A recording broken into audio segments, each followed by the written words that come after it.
One and a two and a...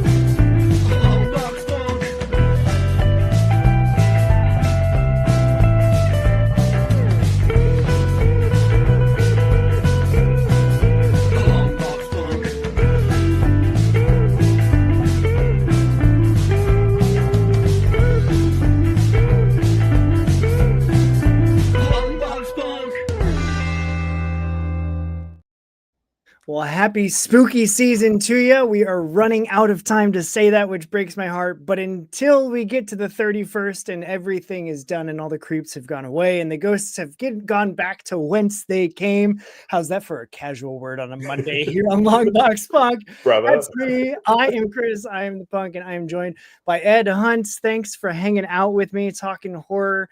Absolutely. Elijah has spookily enough disappeared. I don't know what the situation is. Hopefully he didn't get kidnapped, but we will see if he's able to join us. But if not, that's totally okay, because I have a great time talking with you. And we both watched a ridiculous movie to get in. And speaking of Elijah, hello, Hey, everybody. what's up, man? What's going on? How's it going? Holy crap. I just have a roller coaster of emotions. So give me a second. I just finished. I'm like almost done with this book. Yeah. I want to eat your pancreas and have like a mental breakdown. So don't worry, guys. Oh, I'm good. Okay. I'm Okay. back and I'm ready to talk about the worst movie I've ever seen in my life. And I hate you. I hate you so much. I can't. I wish I can get that hour and a half back. Yeah. And now you're gonna spend another. We won't dwell on it super long because I was not crazy about it either. Yeah, no. But you're gonna spend at least another like 20 minutes talking about it. It's okay because I'm with you guys. If I wasn't with you guys, then it would not have been worth it. But this is worth it. Perfect. Hi, Edward. By the way, What's nice going to on, meet Elijah? you. Nice to meet you, brother. Love it. I love that we're making connections with creators here. You're just in time for me to intro. Is just setting up. Ed has been on before talking about his horror comic series, and then we've had Elijah on before talking about your anthology. And so as I was putting together, I'll because this is the final panel, even though it's panel 3 and I did panel 4 last night, but this is a makeup panel from 2 weeks ago, and Sorry. don't do the math. It's totally fine. Because this gives me an extra evening to, stay on my toes, be a little nimble here. So it's kind of going to be fun because it's different than the regular, like every Sunday thing, which only then makes me more agile. And so, like, who knows where the rails are going to be. So trying what to I'm say. hearing is I should say you're welcome. Actually, Yeah, that's don't feel Making you a bad. better person. Exactly. Usually therapists charge $100 an hour, so I expected in my No. Venmo. I don't. That's the thing. I started this show just to talk to people. I'm just processing emotions here. That's all I'm doing. So Me too. little did trust you me. know. It's funny because I've actually had some like social workers on the show that Oh, really cool. did turn into like, so how does that make you feel? What's the relationship with your father like? That sounds really difficult. Are you doing Oh. okay with that? And I'm like, I'm really not. I gotta end the stream. So we're not gonna get that deep because at the end of it, like, we're still gonna talk Winnie the Pooh, Blood and Honey, which just like, yeah, I don't know why I had it on my list. If I'm being honest with you, it's probably one of the like characteristics or things of horror movies that I look for when I'm building my list is a movie that's based on literature. And that's probably, I think that's where that came in, was because it had been released in the public domain. Anybody can do anything they want to with it. And so here we are. There's a second one, which honestly, like, I kind of want to see because I have fundamental questions. Nope, that I have they no chose. questions. Nope. A third one's coming out. Like, a second one came out, and a third one I think is set to release in 2026. You know, they just What? Yeah, I did a little research on it. The first one was a budget of 50,000 that made 7 million. 7 million. And then the second million. was 500,000 for the second, 7.5 million it made. So of course they made the third. They had to. Yeah, I mean, of course. return like that. Okay. Oh man. For those that haven't watched this cinematic masterpiece, don't listen to the. I hope you tuned in just now to hear The MC Pooh, some are calling it. because oh my gosh, it's rough. But it's basically because it's public domain, and this only honestly makes me want to play with other public domain characters that aren't Winnie the Pooh, because they took this in such a drastically different direction than anything that children would ever consider watching. So the premise is Christopher Robin moves away from the 100-acre wood. And because he does that, he leaves his animal friends behind. Well, because they're so depressed and just like stricken with upset at Christopher Robin, they revert back to their animalistic tendencies. They turn cannibalistic. They stop talking. They eat Eeyore. Yeah. A of all, like, I kind of understand why he'd be the first, but why not Piglet? You could have had Bacon. What are they doing? Piglet's too tiny. All right, that's the thing. Like Eeyore, he's a little bigger, but To be fair, Eeyore already wanted to die, so it's probably the most ethical. He sacrificed himself. Well, guys. Okay, yeah, all right, yeah. I want to know though, and maybe it's because I just missed that, like they went right into the preamble of the story, so I missed part of the setup because I was still settling in. I was opening a beer because I knew I was going to need one to get through it. And like, what happened to Tigger and Owl and Rabbit? Nobody knows. Like, No clue. They completely forgot about them. They Yeah. just said we ate Eeyore. Then it cuts to just Piglet, and we have no. Yeah. Maybe we'll find out in 2 or 3. Maybe the answer will be answered. That's why I need to see it, because I think, and it could be weird because I can't tell who it is on the cover of the second poster. It looks like it might be a twisted cannibalistic owl, but I have no idea. It looks like a vulture character from the live action Spider-Man, but So that's like gotta be Owl. it has to be, right? Like there's wings. It's also And they mention it in the preamble. They did cut out, like they didn't have kangaroo, or Kanga or Roo. They didn't have a couple of them, but yeah, they do have like the Tigger, Eeyore, Owl, Winnie, and Piglet. So they got the 5 that they talked about in the preamble. So like they ate Eeyore. So 2, maybe they're off killing people somewhere else. Maybe it's just like the second one's just them. I think we elsewhere. get Tigger in 2 because I'm looking at the poster, Okay. and I think it's everybody else. Okay. I think we got everybody. So now we have to watch it. All No. right? We'll do a No, live I- stream. It'll be Only great. I would do it if we watched it together and did like Mystery Science 3000. Count me in for that. Count me in for that. Happily react to it with you guys. I just like, that was the first, and then the other thing that I thought immediately was like Christopher Robin's wife, whatever her name was, Mrs. Robin. She went from like, "Ooh, you need to talk to someone. No, I don't know if this is real," to, "Oh my God, they're gonna eat our faces," like Just- that quick. And I was like, "Whoa, but they haven't even done anything scary yet." You They're heard just it. so That's disgusting. scary. Yeah. I also was confused. Like, is it a mask? Is it CGI? Is it just like practical both. makeup? It was both, I think. Okay. Yeah. Okay. Because like just the way that in some shots it looked like it was folding around the neck had me like, that's a mask. But then when they did the like close up dribbling honey, which is what the gross, it's just gross, which is perfect for a horror movie. Yeah.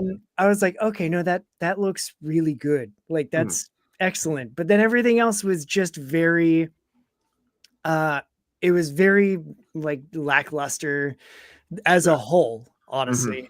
But the honey dripping with like mixed in with the blood, I was like, okay, I see what you're doing. I appreciate it. I think that was about the time that my wife went, "Oh no, I don't like this." And I was like, yeah, I didn't think you would. Can I say? You know what's really funny, guys? I watched this with my grandparents. All right, what did they think about this? My grandma left maybe 30 minutes in. She was like, "I Sure. cannot watch this." Right. And my grandfather, he's of the brethren. He was like, I have to see how this ends. I love a train wreck. And then he Yeah. was at the end. He was like, "That was the worst movie I ever seen." And he just started. He was just starting to like think about it and like why is this popular? Like, am I wrong? Like, why did this make $7 million? I'm like, I didn't realize it made that much. Yeah, it launched the whole universe. I think because I'm pretty sure there's like a Popeye, there's a Mickey Mouse, there's others, and I think it's all the same people. And they're just like because they had it, they funded it. And I will say I do agree, Chris, with what you're saying though. Like the movie sucked. But the one good thing about it, some of the effects, especially for $50,000, were good. I will give them that. You know, like the dripping, some of the kills were pretty decent kills, especially on that budget, and some of the effects, cool. But that writing, that pacing, that like what the hell's going on, the wasted potential was just the acting. Yes, the acting. I said this to my grandfather, and I'm sure I can say this out loud to other people as well. But I was like, I've seen porn that had better acting. I'm exactly where I was thinking though. I'm like gonna say it like some porn, like Riley Reid, she deserves an award, like an Oscar compared to these people. I was like, oh my god, yeah. I did enjoy the stupid blonde that had her face turned off by the car, like the wheel that spun her face off or whatever. Like that was crazy. Yeah, that was a cool kill. Yeah. And I'm curious too. I really need to like, I don't know, maybe I don't. Who the hell were the guys in the truck? It feels like they were a band or something, like a really big Canadian band in the 90s that the directors and writers were like, oh we got to get these guys. Because when they came out, it was like, you look like you guys just belong together. It was either really good acting or they're a band or something. Like a punk rock band from like a while ago or like a metal band that was just like, they're a little older and they're like, I know what we can do. Yeah. It's definitely not acting. So it has to be, it has to be the other one. The guys. And like, I do want to say, like, I want to know what the hell Pooh's powers were, okay? Because like at first it was like he seemed somewhat normal, but then he would just summon bees randomly, and it's just like, where the fuck did the bees come from out of nowhere? Like that makes no sense. Like I grew up, I loved Winnie the Pooh when I was a kid, man. You know, like I watched the movies, I read some of the books, and I just feel like it was such a wasted potential. I would have loved Pooh to kill someone. They go like, oh bother, and amazing. Yes. Yeah. But no. I agree. We got this thing. Okay, sorry. I took notes. You could say no to this, but I took my notes and I documented my thought process. I love it. Throughout the whole thing. Can I read you? They're like one liners about 15 maybe. Okay. I wish they didn't do this. That is number one. That missed opportunity. They should have did it as he was a kid and made it like a psychological horror. Okay. Poor Eeyore. Oh no. Yeah. The acting is so bad. Porn acting is worse. Yeah. He didn't try to save her. He just said, "Stop! No, stop! Well, Stop!" No. For like a minute and a half. Yeah. Don't do it. No, why, Pooh? Why? Yeah. If I really wanted to, I would stop you. But he just. I thought they killed off. Oh, this made $7 million? Question mark?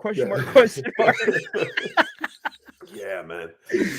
They killed Christopher off before the title card. Interesting choice. Then obviously maybe not that happened. Who the hell is this girl? Oh, because they just like randomly brought in like this random woman, and I was like, "There's no ties to the story at all."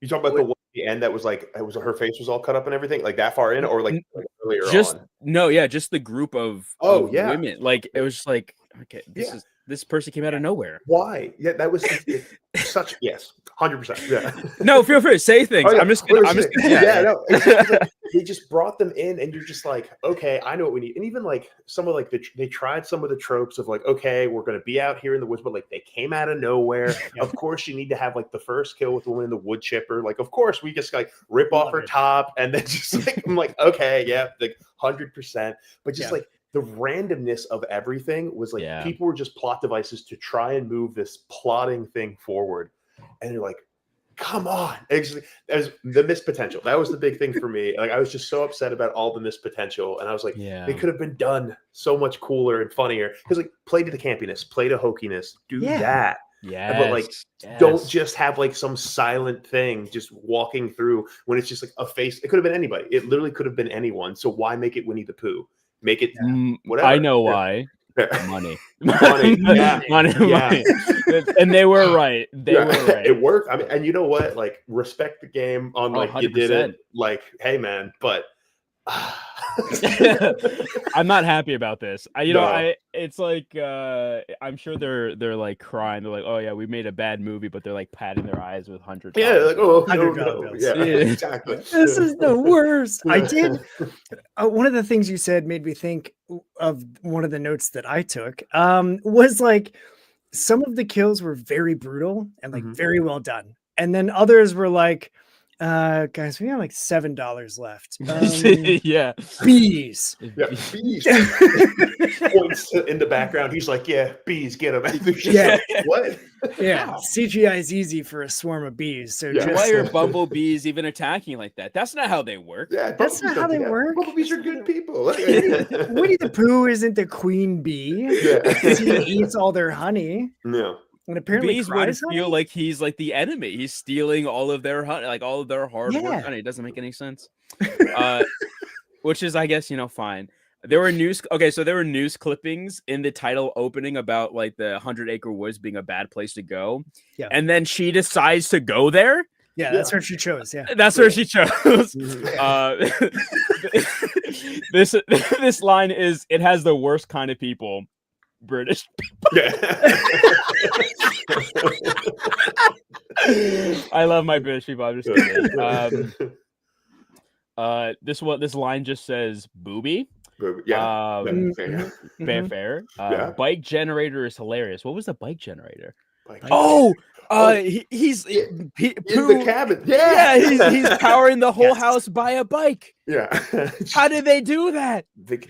Anthropomorphic animals can do anything. All right. True, first off, the power of Winnie the Pooh, anything is possible. All right. That's first rule number one. And that's outstanding. Come on. I thought that was the best part about it. Like they're actually whiz geniuses the whole time. That have given over to their animalistic side. Sure. Yeah. It's all tracks. All of it. Yeah.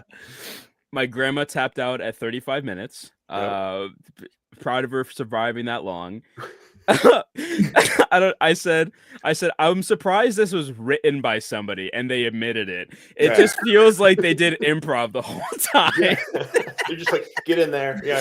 Like they boiled every character down, like all the ladies, like, cool, you be the Instagram one, you be the whatever one, and you're just like, okay, just do something. It's figure it out while you go along. Good luck. Yeah, there was like no like it felt like they had a loose idea of what every scene should be. I would honestly have been more impressed if I knew it was that. Gonna be honest. Yeah, exactly. It'd be like, then it could have said something. One shot improv Winnie the Pooh horror. Bam. All right. I'm in. Yeah, I'm in for that. It's like the director set out to make the worst movie of all time and then did that. Goal in mind. They killed the only hot girl first. When, of course, where are the other animals? They only said they ate Eeyore. Yeah, but that was like, how did they learn how to drive? How does Winnie Pooh know how to drive? 100%. I don't know. Well, if he can make a bike generator, obviously he can drive. Yeah, listen, I think we're underestimating the intelligence level of these animals. I don't even know how a bike generator works. Like, I don't know. And I can drive. Turbine. You got to turn something. That's about all I got. You have to turn something? Dang, I'm far behind. That's crazy. I don't know why I said Pooh chopped off his hand. Pooh chopped his hand off. Pooh chopped his hand off. I don't.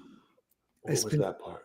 I don't know. That was like a week. Oh, he like sliced the guy's arm off at the end, like with no effort. one of the bikers guys that's in the band or whatever. Yeah, he just had like supernatural powers at the end. Yeah. He just got real strong all of it. And like his Piglet got his butt kicked. So I'm like, is Piglet just super weak? And Winnie the Pooh, because he's the title character, he has like the ungodly strength, I guess. Okay. Yeah.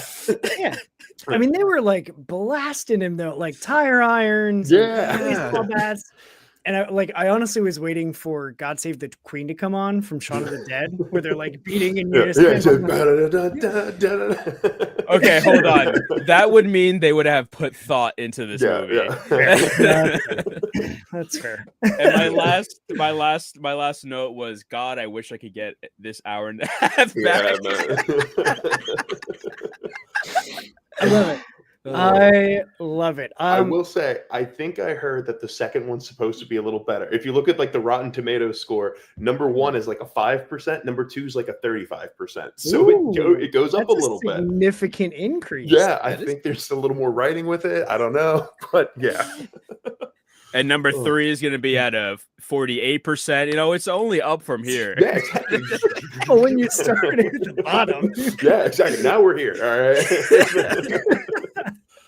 So good time was had by all. I love to hear that. So glad that it was enjoyable. I loved it. Bonded with my grandparents. So thanks. There you go. I mean, that's pretty incredible. Yeah. They're pretty awesome. They were like, we'll give it. I did not undersell it either. I did not. I sold it as accurately as possible. I was like, this is gonna be the worst movie you ever watch. It is like a crappy D-list horror movie, Z-list horror movie. You do not want to watch this with me, but watch it with me. And my grandpa was like, I don't know what to do with this information. I guess I'll just watch it. So you shut up. I guess. And it was a good, representation of what not to do when creating stories. And you know what? At the end of the day, that's a good lesson to learn too. They can't all be eat your pancreas and make you cry for 5 minutes and a half. So it's true. It's true. And I will say I enjoyed Winnie the Pooh better than I enjoyed Slashback, which is the one that I talked about yesterday with Chris Mendoza and Vaughn Fox. Because that one I actually expected to be like kind of all right. And like Winnie, I knew was going to be garbage. And I still was just like, I can still have fun watching a terrible, scary movie. Sure. And so like, that's part of why I think, and what a transition. That's part of why I like horror, because you can have stuff that isn't going to be cinema, but like it can still be fun. It's just a popcorn movie. And with horror, I think there's a certain kind of charm with some of the like terrible popcorn movie horror movies that are out there. Now, granted, I haven't watched everything on Tubi, which leaves a lot open for the catalog of terrible, scary movies because they've got everything on Tubi that's bad. But this is the worst Tubi ad read ever. Bad movies. Bad movies just for you. If you're looking for dog shit for 90 minutes, I've got an app for you. It's free. Did I mention it's free? Honestly, I would click on that ad. Not gonna lie. I'm like, hell yeah, let's see what you got, man. I mean, hey, Popeye the Slayer Man's on it. I think I'm gonna have to watch Popeye the Slayer Man. Listen, right? I heard that was better. I heard that was actually pretty good. So they took it, and this was like the first one. So they put hone the craft a little bit. You get better, and like it's the same. I was talking with one of my buddies about it. A lot of people when they start in horror, especially, it's some of like the best actors started in horror, right? And that was the first thing, and they were terrible then, and then they just got better and better and better. So I'm sure the more you do, the more you have. Yeah, because even though we have been absolutely panning this movie, there were some legit, enjoyable parts that I found. I just wish the writing was better and it would have made a little more sense with everything. Or even like the woman at the end. Any sense would have been great. Besides the fact that it was the worst movie I ever seen, there was like some gold nuggets in there. I was like, things. I was like, yeah. Oh. No, I agree. I inherently agree. I think I would hate to have my movie dog shitted on so much, but like I do think there's some valuable things. Not only just not what not to do, but I want to watch it again with that lens on because I think I was so in the mindset of like what? Just dumbfounded completely. Well, I can appreciate it. Yeah, slight transition, and also with that, Go ahead. have you guys ever heard or seen the movie Thanksgiving? Yes. No. Thanksgiving is like the epitome to me of like bad good horror movie. I love that movie. I watched it like through college. Every Thanksgiving I'd get together with friends and we would watch Thanksgiving, and it's just ridiculous, awful, amazing. But I would say like Thanksgiving is like an Oscar-winning movie to me compared to Blood and Honey. that is one of the problems. It is like it's not a good bad movie. It's just a bad movie. Yeah, like that is the difference. Like I love cult classics. Like I love The Room. I love like Terrifying. Or Nick, I can't tell. An alarm going. Yeah, I don't know why. I feel good now. I feel happier. Zen. Yeah. There's about to be an ad read coming from Ed there. Like, anyways, back to Tubi. Worst. Still waiting on that sponsorship call. Yeah, I do think though that there's look at Evil Dead 2, and then Army of Darkness, right? Like the first one they were trying, they had no money. The second one they were like, okay, we have more money, let's make the same movie again but better. And then Army of Darkness, they were like, okay, but like what if we just had fun with it and had horror elements to it? And I love that franchise. It's one of the ones that got me into horror. 100%. Like, so it's, but they were aware of what they were doing.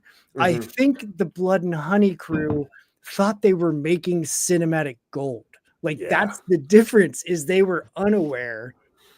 And if they were aware, I would love for them to reach out to me. Let's talk. I've got some pointers and maybe some tips on writing a better. You know what? I don't think they're going to take anything from us. They're making millions. I think they're exactly. fine. Yeah. I want to hear what they have to say. I do think it was a brilliant idea of like, I think us as humans, we are drawn to like things that nostalgia and things that twist on that nostalgia is like it's a very smart idea from a marketing and development standpoint.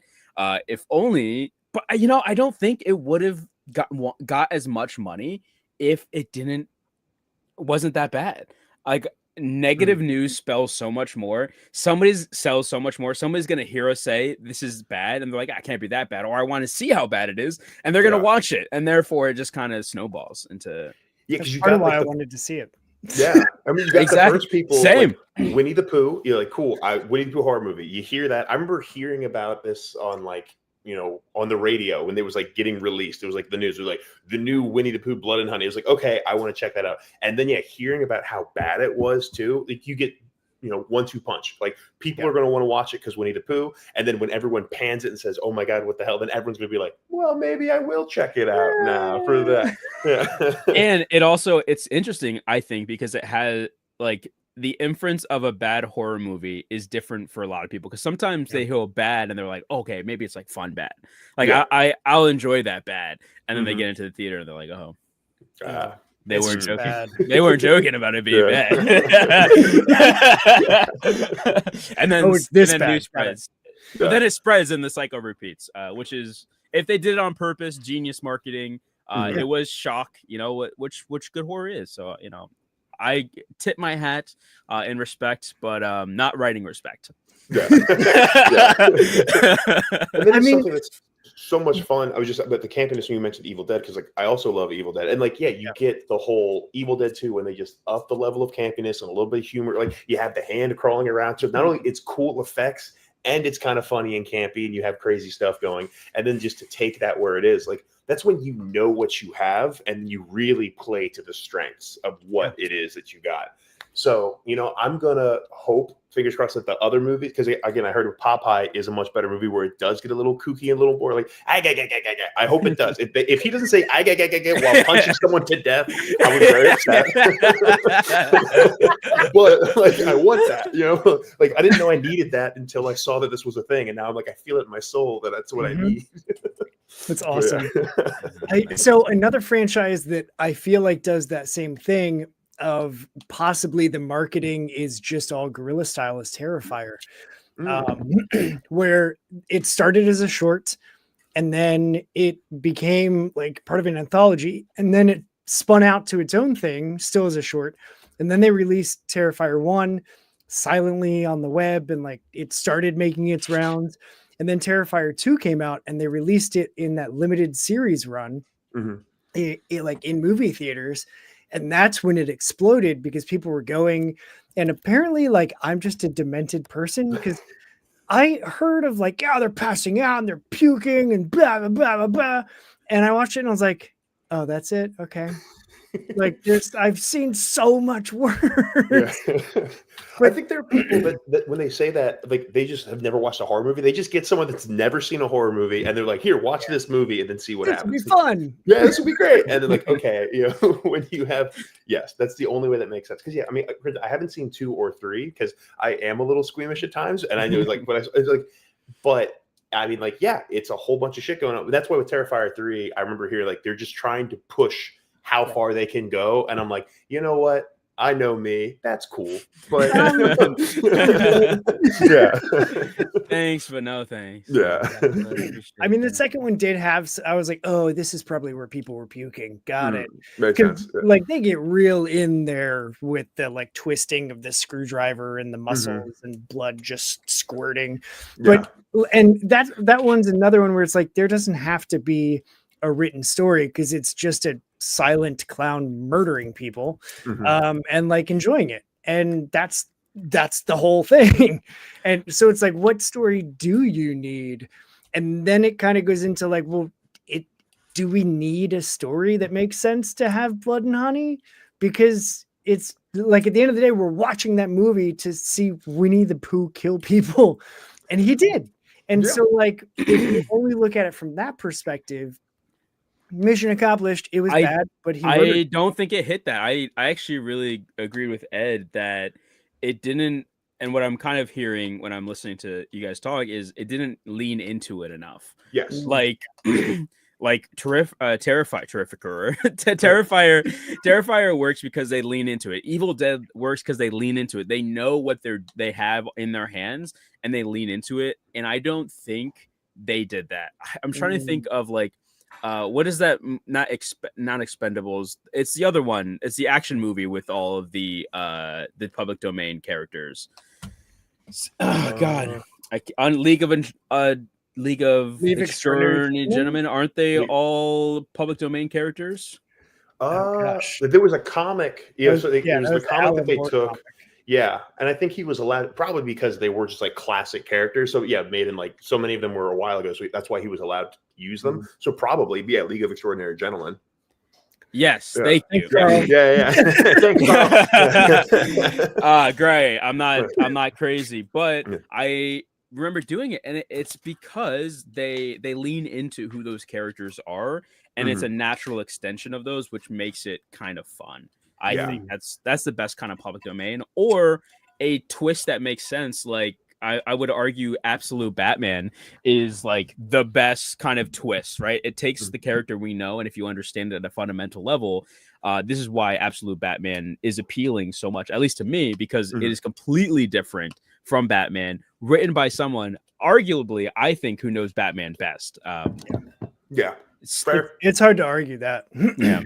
And I agree too with what you were saying, Elijah. And that I was getting like, it just doesn't feel like Pooh. It could have been anyone in that one, because like, yes, you do have Winnie the Pooh killing people in the same way that you have a dude in a Pooh mask killing someone. But that really, at that point, he could have taken the mask off at the end. It's like, oh no, this isn't actually Winnie the Pooh. It's just a dude killing someone. So then that's even a completely different premise of let's just have set in the real world. Winnie the Pooh is a character that people like, and then it's just that's what the masked killer is wearing instead.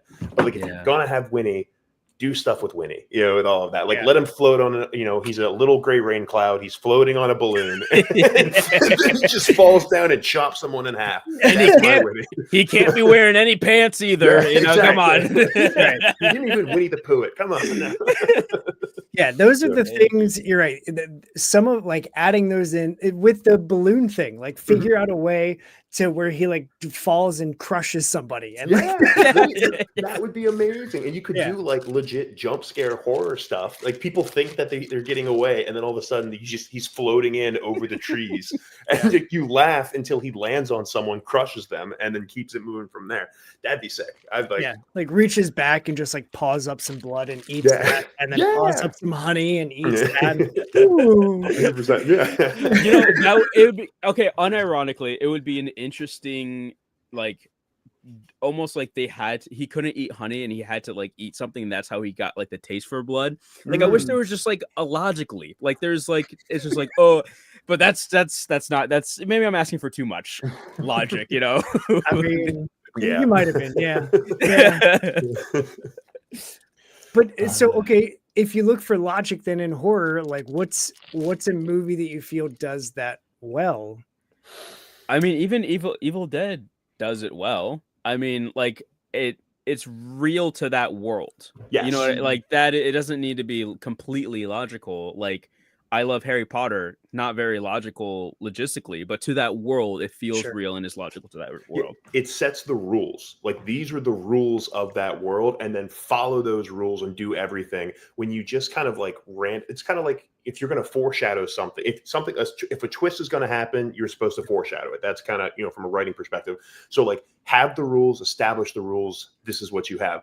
All of a sudden, to have like, 2/3 of the way through the movie, to have Winnie the Pooh wave his hand and a dude gets killed by bees, you're like, where was that this entire time? Yeah, no hint to it out over there.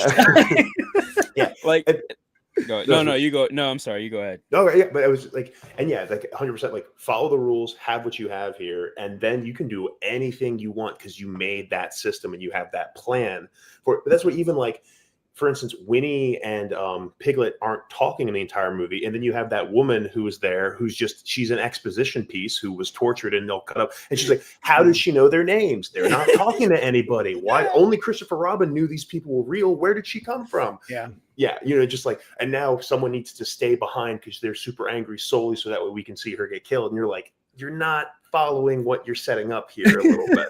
Yeah. Yeah. Like, even I think the only thing that would have I think just like this one change would have made the movie a little bit better is because they got the taste for human blood. Mm-hmm. They either got powers, even if they just got powers because they tasted human blood, I would have been fine with everything. Everything would have almost made sense. There was no like, the motivation was like, oh, they called us ugly. Yeah. Yeah. They left us. Yeah. Christopher Robin left us. We got hungry, and then this is what we had to do. And then yeah. And he didn't even taste that good. That was the worst part about it. We didn't know how to properly cook, and he didn't last that long because we don't know how to ferment or. But actually, I'm going to say, from a good perspective for the movie, and I did like the fact that he whipped Christopher Robin with Eeyore's tail. That was cool. I was down for that. That was cool. And the fact that they had that one brief thing when Christopher Robin's talking to him, and you can see Pooh be conflicted for a second. That was also cool. And then to turn that to grab Eeyore's tail and start whipping him, I liked that. So, that's. I think they had glimmers. Yes, and that was almost made it even more frustrating because there was glimmers here and there, like, oh, you could have done something. Yeah, you're absolutely right. You're absolutely right. Yeah, that's awesome. So okay, then taking that a step further too, what's a thing in a movie that you've watched, like a specific horror movie that you've watched that you're like, if they had done this one thing, I would have been so much better off liking this movie. And because I just came up with, I don't have an answer for that either yet. But like, I see that a lot on, threads and used to be Twitter too. Like, oh, change a word in the title, ruin the movie or whatever.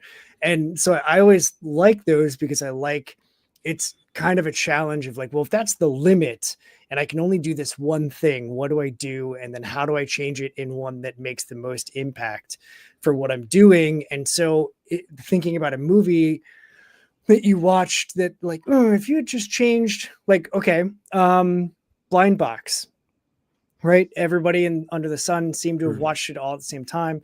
It exploded. My wife and I watched it. The one thing I wish they would have done differently, and I would have actually liked that movie, don't show the monster. Like, period. Don't.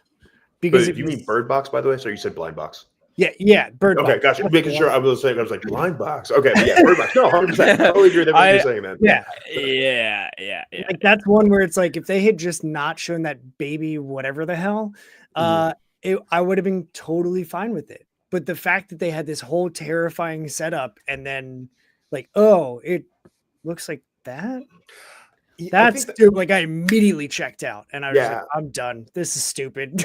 Well, total tangent, and also because I'm buying time because I can't think of an answer yet. But thank you for buying time because I also can't think of an answer. So buy as much time as you need. Yeah. But I think from a horror perspective in general, I think that's one of the hardest things to do is when you have any kind of monster, the monster reveal. You know, like there's so much. Even what was it, Evil Dead Rise? Yeah, Evil Dead Rise. Like the monster at the end, I wasn't a huge fan. It wasn't bad, but it wasn't as scary as I wanted it to be. So like if it was, but then again, like it's because the human imagination, like mine, is so much more powerful than like when you actually see it in person. So like you build it up in your head. Holy crap, it's going to be so scary. Holy crap, it's going to be so scary. Holy crap. Oh, okay. Oh. Yeah. I have a question on that. Do you think do you think if it was completely opposite, like if they didn't try to be scary, like if it was like a cute puppy, like everybody's so scared of this thing and they're building it up in their head and it's revealed to be like a cute puppy, but maybe like it is killing people. Do you think that would be satisfying because it's so subverted your expectations versus something that it was instead of something being disappointed? Would you rather be disappointing or have your expectations completely subverted? I guess that's the if they could really do the subversion, I think subversion, that'd be so cool. And that's when you have something cute. That's why you know, so many horror movies have like the cute little girl is like the one doing it, or the doll or something. And that's what you're like, because you're not attributing those scary things to this thing, and they're warping and twisting it.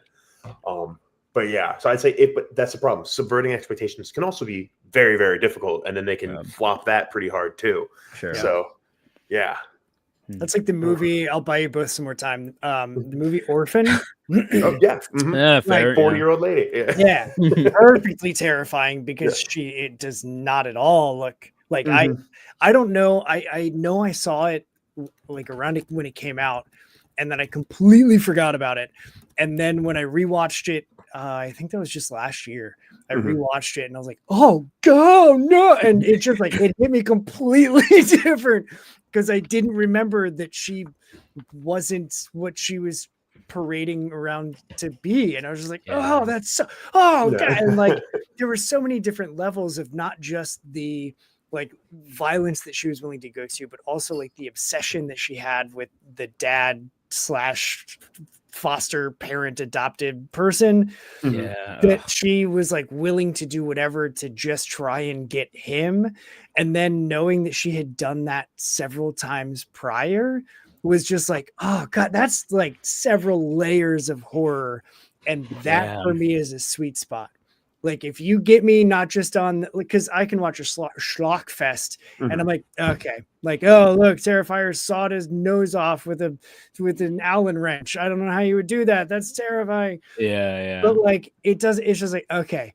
But when I watch something like Orphan, or more recently, we just watched Annabelle because I watched The Conjuring for the first time, like start to finish this year. I've seen the whole thing, just never start to finish. Fair. And so I was like, we're sitting down and watching this because that for me, like a haunting is slowly becoming like my favorite subgenre of horror. Cause you can't like, as someone who's like, no, there's spirits are real. Like that's a thing. I've had experiences that I'm like, I can't explain that. Psychological horror. It is. I think those are the best kind of horror because it is what your mind can conceive. Like it doesn't let you it doesn't let your expectations get down because you're almost scaring yourself a lot of the time, which I really like, because just like you, Ed, I feel like my imagination's too strong sometimes. It's like thank you, anxiety, I guess. But oh boy, thank you. It's thank you. So the silver lining, glass is full, I guess. It's overflowing. But yeah, it is. Yeah. I also thought of the movie. Perfect. First I was thinking, I can't believe the horror movie I thought the most deeply about was Blood and Honey. So I was just thinking, like, damn, I really have not analyzed a movie like this in such a long time. And it makes me very upset. But I was thinking about the Slender Man movie. Like, do you remember that? I don't know if you remember that. It was like in 2018. Yeah. And if I remember, it was like they saw it on. It was like online. It was, and I wish. And I usually hate prequels. Or I wish it was not a meta online story. It was just a straight horror about Slender Man. Like being referential, is that the word? I don't know. I'm trying to be smart, but being meta to like the internet is never fun, like really good. Like it feels cheap. It's like, put me in that world, have like Slenderman be real and creepy, and don't make it some online thing because it's gonna die and not gonna be relevant if it's encapsulated because it's an online trend. You know, I'm still kind of struggling with what could be changed, but the two movies that kind of come to mind for me are Sinister and then Insidious. Because I remember, especially like when I was more getting into horror, like I remember seeing those movies like in theaters and like being terrified, especially in the first two acts. And then the third act for both, I remember just being kind of let down. Like Sinister, like I don't know what they would change necessarily, because the whole thing is like he's the boogeyman and he's like, well, the kids are doing stuff, and now the kids are the ones who are like haunting and possessing everything. But it just felt like kind of cheesy, and it just like kind of lost itself, when like I remember being legitimately terrifying at first. And then kind of the same, you know, with Insidious, I guess, of like, you know, playing Tiptoe Through the Gardens with me. It's an interesting take, but then now I'm kind of going back to what I said before of like with the monster. That's what I would change with, you know, Insidious, was once they're in there and he's like that weird, you know, clattering thing. I'm like, that's not scary to me. Especially so I would say if you could just change that monster a little bit or change the end. And then I guess with Sinister, to try to have a jump scare of him, like his face appearing at the end of the movie, I'm like, you kind of lost me here at that point too. But so like, okay, so I guess with that too, because I'm just trying, but then that's like something a lot of horror movies have done, of like, you know, something to have like a little extra, like you go back to the original Friday the 13th. Yeah. No, not Friday the 13th. Nightmare on Elm Street. Sorry. When when Freddy hops in the car and like drives away and everything, and he's like laughing. Like that's kind of like a fun, cheesy way to end the movie, but that was done very, very well, I think, at the same time. You know what I think a big problem is the same reason comedians don't usually tour the same set anymore. It's because after you see it once, it kind of loses its like kick, right? It's not, it's not scary because I know it's coming. Like comedy and horror, I believe, are very intertwined, how they work with expectation breaking and tension. And if you take away any of those two things, neither of the things work anymore. Yeah. That's succinctly put. Like that. Absolutely. No. I didn't know Elijah had that many brain cells. Yeah, over here, and that's insane. Would you like a cookie, Elijah?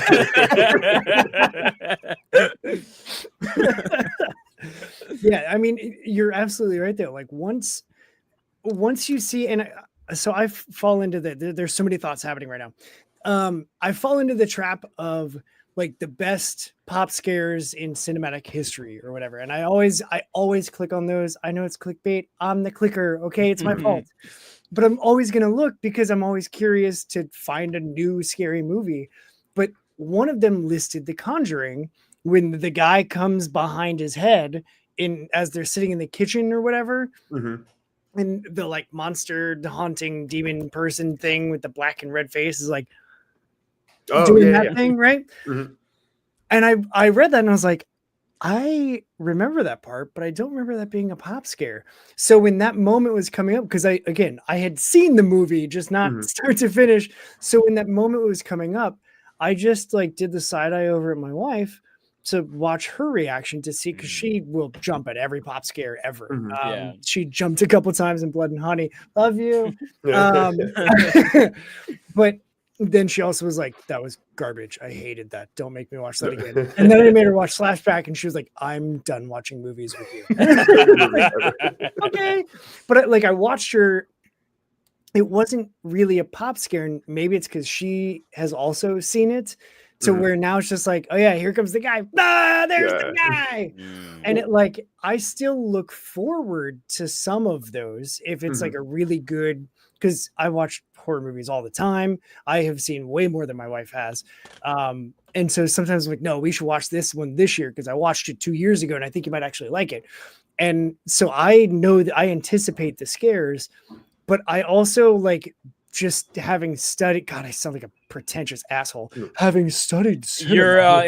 You're in a safe place with Yeah, two 100%. other. We just psychoanalyze one of the worst movies to ever be made. Like 100%. Yeah. you can't get more pretentious than this call right now. Like even at an etiquette school, this is we are at the epitome. So don't worry, you're in good company. Great. So because I've studied cinema and like how shots are composed, the use of sound. I'm not going to say cinematography because anybody that uses that word is on Letterboxd and they don't understand what that word means. But like the composition and the use of lighting, all of those tension things that you can utilize in a horror movie, when they're done really well, I just automatically pick up like, ooh, the soundtrack just dropped out. Something's about to happen. And like, I get that anticipation of like, here comes. Yeah. And my wife doesn't. She just like is fully sucked in, and she's the one that they're targeting because the music drops out and she leans in like, well, subconsciously, she doesn't even realize she's doing it, but she's paying more attention. And then when they're like, bah! She just, oh God, and like fills her Coke and whatever. And so like I enjoy the payoff because for me it's the release of that tension that they're building when it's built effectively, unlike Blood and Honey. Well, and we talked about it a little bit when I was on last time, but like the building of the tension, and that's like the thing. And same with like comedy and horror of like, it's you build some kind of tension, and with comedy the release is the punchline, with horror the release is the jump scare or the big violent scene or anything like that, because it's like you get tighter and tighter and tighter and tighter, and then like snap, and then you have a release, and like that's where you get that good feeling of like that kind of euphoric feeling, whether it's the laugh, whether it's the holy crap, but like that's when it's done really well. And like when it's done that, and like I completely agree on why you have so many good like comedy writers who then become horror writers, Jordan Peele, Zach Krager, et cetera. It's like because you're able to manipulate emotions like that because you're doing the right things and putting them in the right way.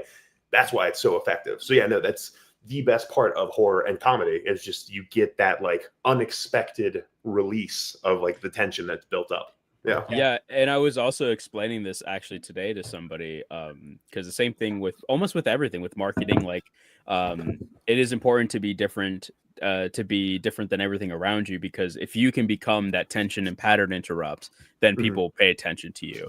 And I was thinking about like a movie, like tension and release is important, because if there's no release and it's just jump scare after jump scare after jump scare, it just loses its effectiveness, because you're like always like, okay, it's gonna come in like 30 seconds. Like why?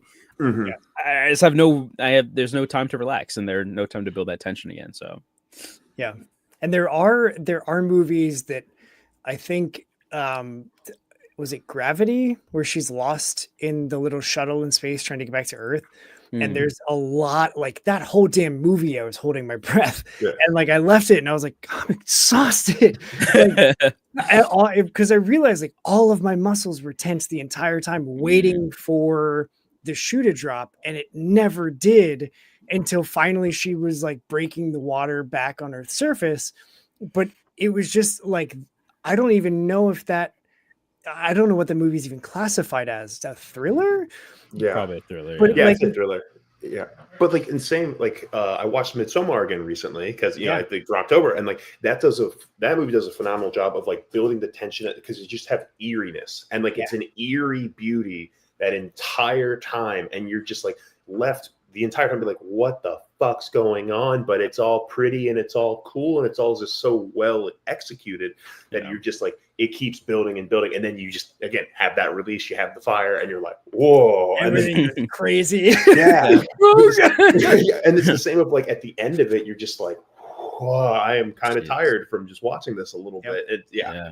I love that you brought that movie up because it's probably one of my favorite in the last like 5-10 years that I've watched.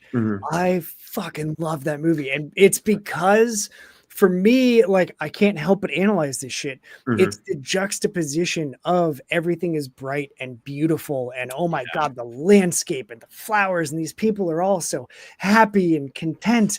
But this is a horror movie. So what's something's wrong? there. Yeah. Like, something, the shoe's got to drop. Yeah. For me, the tension of like in my brain was, why is this wrong? Like, is it the person? Is it the people that she went on the trip with? Like, who's the one that's doing the thing? And then by the time you get to the payoff, it's like, oh God, it's everything. Everything. And it's such a good payoff because you don't realize like you've been tense the entire movie waiting to figure out, because it's the unknown of like, not everything can be pretty. Why is everything so pretty all the time?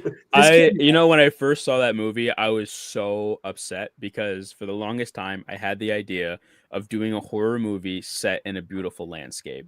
And then I got to the end of the movie and I was like, you know what? I couldn't have made something that good. So, I can't even complain. I love the juxtaposition. I just love juxtaposition in general of like, it is beautiful, it's daylight, and horrible things are happening. And I think for me, it taps into it being so real because I've been sad on sunny days. Like, it is inherently more scary that way. I think like if the mood matches it, it's like, okay, I understand. I feel that way, but like, just like the opposite is a great place for horror. Yeah. And it's like this subversion, you're subverting expectations for there a little bit, and it was just done in such a well executed way. But to this thing, and Elijah, you could make something that good, but you might have to make a Blood and Honey or two first, and then you'll make something like that. Yeah. Now you know what? I've made my Blood and Honey. It was called Something in the Water. Okay. So there you go. You're already like on the way there. Yeah, exactly. I feel great. I'll get there eventually. Speaking of things that you've made, wow, there he goes again. Smooth. Let's slide into the realm of comics because I can't not talk some sort of comics. Where I want to know, like, what's the latest update for both of you with what you've got going on, and I'll let you thumb wrestle to Ed, you go first. Sure. Thank you. So we have Evil's a Weapon. Dave, my artist, he is almost on issue 4. He's on like the last third of it right now. And then once he finishes all the inks and, it's black and white with only red for blood. So once he finishes that, it's super easy. My letterer works super quickly. So the goal originally was to try and have it done or mostly done by October so we could do another Kickstarter campaign to end the year. We'll see if he finishes it within the next week or two. I think I'll still be able to do one before the end of the year, before the holidays really hit. But if it looks like we're getting the holiday season, I'll just probably do January, February next year to start the year off. So we have that one coming along. That's great. And then, he'll be on 4. And again, that's going to be 10 issues total. So I'm also excited for once he finishes 5, I'm going to do the first trade that we have everything to have at least 2 trades.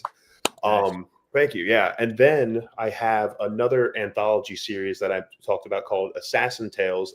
Issue 1 of that is almost done. So I think that'll probably be also like a Kickstarter campaign early next year as well. Give it like a little bit of time. And that one's going to be, the premise is just hitmen assassins telling stories to each other. And like, I kind of have it a little bit like cold open punchline or cold open stuff going on, then some kind of like punchline or some kind of like, again, build the tension and have like a release at the end for each one. And then I have some other stuff that I've written that I'm like kind of like interviewing artists for right now. One called The Curse of Iron, where it's kind of like a horror story that follows bodybuilders and then really have that. And that's going to get real hokey at times. And I'm like talking to some artists with that. And then the big thing that I want to come up is because also it's much more free to do this. For November, I want to try to write a novel, or, like not write a full novel in November, but like I want to really start writing more of like a novel coming up here, because I don't have to pay an artist for that as well. I feel that, bro. My wallet feels that too. Holy hell. Yeah. The Kickstarter campaign will usually mostly cover it, at least quote mostly, but it's like mostly.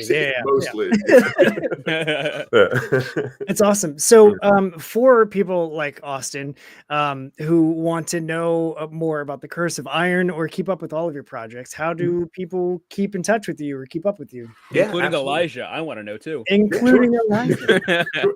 So right now, hunt.writing, it was hunt.comics, but I changed it to hunt.writing on Instagram is my IG handle. I do have edwardhuntwriting.com. I have a monthly newsletter I send out to people as well. Those are my two big ones. Part of me needs to get more on, Threads or X or something, but it's just social media is hard for me. So I think those are my two big ones right now. But then also my email is edwardhuntwriting@gmail.com. So feel free, shoot me an email anytime and I'll put you in whatever and we'll go from there. Sweet. Yeah. I'll make sure to include the website. Sweet. Thank you. Because I think last time I checked the website, it's also got links for your socials. Yeah. Plus, like the shop and all that stuff too. So exactly. Yeah. It should have the shop, has links to my socials, and it has like a newsletter sign up section that you can put into. Perfect. Yeah. I will blast that out. Sweet. Thank you. In the description below. So if you're watching this not live, you can just click down below and get to his website. Yay. What about you, Elijah? So I just shipped out Print Is Not Dead. If you don't know what Print Is Not Dead, it's a 120-page comic anthology. It is action, comedy, sci-fi, and more. It's kind of inspired by like Stephen King short story collections, but it's not just horror, but it's a bunch of different genres, a little bit of everything for everyone. Written by myself, illustrated by over 20 different artists from around the world. I got to really work with some really, really talented people. We're releasing publicly on Amazon on November 3rd. Some of like the most beautiful. I wish I had a copy that I could flip through to just like show you. Oh, I do. I just want to. I love flipping through this thing because every time I like any page I open to is honestly just dude, that is sick. Thank you. Yeah, this one was my favorite one. She does watercolor, and she did watercolor and then photocopied it or whatever. And I was like, dang, these are all just very really cool stories. Yeah, I think so. Anyways, I got to my mentor read it, and he hates everything, and he was like, Elijah, I'm really proud of you. And one day you'll get better, but right now, no, I'm just kidding. This is your blood too. No, I'm extremely proud of it, and just seeing it and holding it is great. I'm working on my next series, my first long-running series. Hopefully 15 issues is what I'm aiming for. Nice. It's called Barter and Blade. It is it's a reluctant merchant. It's a reluctant hero story. Kind of like if you like D&D or manga, it's kind of along those lines. It's not up yet. It's not anywhere. I'm announcing it here. So you got the scoop. You got the scoop. But the story is it is about a merchant who just wants to be a merchant. That is what she's done, and she one day buys ashes from a hero. And her brother, she gets in a situation where the ashes dump, and the urn breaks, and she gets possessed by the hero inside the ashes, and it's kind of like reverse Venom. So like, what if Venom like made you good, even though you didn't want to be good? And it kind of follows the theme of like, what does it really mean to be a hero or an adventurer? Are there any like differences between the two? And what do you do when your life completely changes and you have no control of it, which I think is deeply relatable, at least to me. Like for the pandemic example, like I got kicked out of LA essentially, and I was like, I had to figure out what to do next. And I think the choices, what we do with those situations, make us who we are. And so I'm exploring that through this character. That's awesome. That's awesome. Thank you. Thank you. How do people keep up with you? Oh, sorry. Real quick. I want to connect outside of this too, because that's my anthology series. I wanted to have a bunch of different artists as well, so might have a little bit of overlap or something too. So yeah, absolutely. I only write, but I'm happy to talk to you 100% about the whole situation. Awesome. And so yeah, you can find me at heycomics.com. Hey with 2 Y's, HEYY comics.com. On Instagram is just Hey Comics. And then Elijah Joseph, you might be able to find me on YouTube. I do I'm starting to do deep dives on comic and manga history. For example, my biggest video recently was how the real reason comic books are so expensive now. And I got to, do a lot of research on why comics went from 10 cents to almost $6 today. And it was completely fascinating for me as just a casual comic fan, but also as somebody who is into the business of comics. It was very enlightening, I think. So, yeah. That's sweet. Thank you. I'm following you on Instagram. I'll think about following you back. Well, I'm just gonna say, if you guys end up working together, I expect some sort of thank you page or something dedicated. It would definitely be dedicated. It would definitely be dedicated too. I mean, that's the crossroads of the show is building community with indie creators, which are just the best fucking people there are. And also maybe helping other people connect. I was actually just talking to some people last night, hey, this other person I had on my show, you might be able to reach out to them because they might be able to help you. They've been where you're at right now with the thing. So reach out and just connections like that. Hearing from people I was at a table at a convention and I got to talking to the person next to me, and it turns out we've both been on your show, and now we're gonna do something together because we just instantly clicked and hit off. I'm like, dude, that's the payoff. That's why I like doing this show, and I love having people on, such as the two of you that are just awesome dudes that are making rad comics, and I'm here for all of it. So I will make sure that the heycomics.com is linked. Whoa! It's actually you ever see Into the Spider-Verse?